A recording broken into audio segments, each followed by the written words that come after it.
కాలంలో త్రిలోక సంచారి అయిన నారదుడు సంచారం చేస్తూ భూలోకం చేరుకున్నాడు. ఆ సమయంలో భూలోక ప్రజలు అష్ట కష్టాలు పడుతున్నారు. భక్తి శ్రద్ధలు లేకుండా అందరూ అజ్ఞానులై ఉన్నారు. పాపకార్యాలతో నాస్తికులై ప్రజలు అంధకారంలో అలమటిస్తున్నారు. అది చూసి నారదుడు బాధపడుతున్నాడు. భూలోకంలోని ప్రజల బాధలు తీర్చగా నారదుడు ఆలోచించసాగాడు. అటు నుంచి నారదుడు గంగా తీరం చేరాడు. అక్కడ మునులు మహర్షులు యజ్ఞాలు చేస్తూ ఉన్నారు.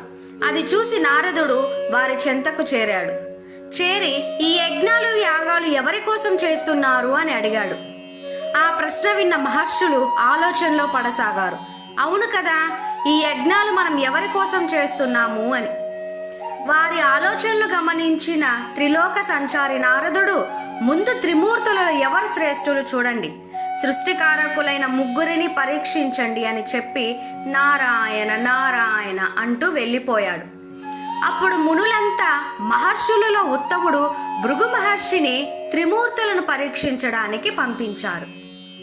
ముందుగా భృగు మహర్షి సత్యలోకం చేరాడు. ఆ సమయంలో బ్రహ్మదేవుడు మహాసభలో కొలువుదీరి ఉన్నాడు. ఆ సభలో ఎవరి అనుమతి లేకుండా వెళ్ళడమే కాకుండా బ్రహ్మకి ఎదురు ఆసనంలో కూర్చున్నాడు భృగు మహర్షి. అది చూసి బ్రహ్మదేవుడు కోపంతో పైకి లేచాడు. అనుమతి లేకుండా సభలోనికి వచ్చి మహాసభ మర్యాదను కించపరచావు అని అన్నాడు. ఆ వెంటనే భృగు మహర్షి ఒక్క మాట కూడా మాట్లాడకుండా సభ నుంచి బయటకు వెళ్ళాడు. ఇక అక్కడ నుంచి కైలాసం చేరుకున్నాడు. ఆ కైలాస పర్వతాన శివుని మందిరానికి వెళ్ళాడు. ఆ సమయంలో శివుడు పార్వతీదేవతో శయనగారంలో ఏకాంతంగా ఉన్నాడు.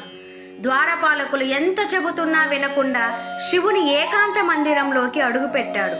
అది చూసి శంకరుడు కోపంతో ఇలా అన్నాడు, మునివైన నీకు కూడా సాధారణ ధర్మం తెలియలేదా మహర్షి? కాంతతో ఏకాంతంగా ఉన్నప్పుడు లోపలికి ఎలా వస్తారు అంటూ అన్నాడు.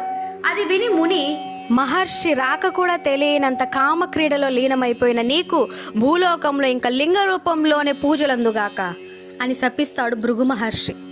ఇక పరీక్షించవలసింది ఒక్క విష్ణువునే అనుకుంటూ లోపలికి వచ్చాడు. ఆ సమయంలో శేషతల్పము పైన శ్రీ మహావిష్ణువు పడుకొని ఉండగా లక్ష్మీదేవి పాదాలు ఒత్తుతూ ఉంది. అది చూసిన మహర్షి ఒక్క ఉదుటిన వచ్చి శ్రీహరి ఎద మీద ఒక్క తన్ను తన్నాడు. అది చూసి శ్రీ మహావిష్ణువు చిరునవ్వు నవ్వాడు. వెంటనే శ్రీ మహావిష్ణువు తన శేషతల్పము దిగి భృగు మహర్షి దగ్గరికి వచ్చి, ఓ మహర్షి, మీ పాదధూళి వలన నా జీవితం పావనమైంది అన్నాడు. మీరు వచ్చిన కార్యం అర్థమైంది, మీకంతా మంచే జరుగుతుంది అని చెప్పి భృగు మహర్షిని భూలోకమునకు పంపించాడు. ఆ తరువాత ఇటు తిరిగే సమయానికి లక్ష్మీదేవి ముఖం ఎర్రగా కోపంతో కమిలిపోయి ఉంది. అది చూసి శ్రీ మహావిష్ణువు దడదడలాడాడు. ఆ ఎర్రటి కళ్ళతో కోపంగా శ్రీహరిని చూస్తూ, మీ ఎద మీద ఉన్నది నేను కదా, మరి ఆ హృదయాన్ని తన్నిన ఆ మునిని ఎందుకు వదిలేశారు అని అడిగింది.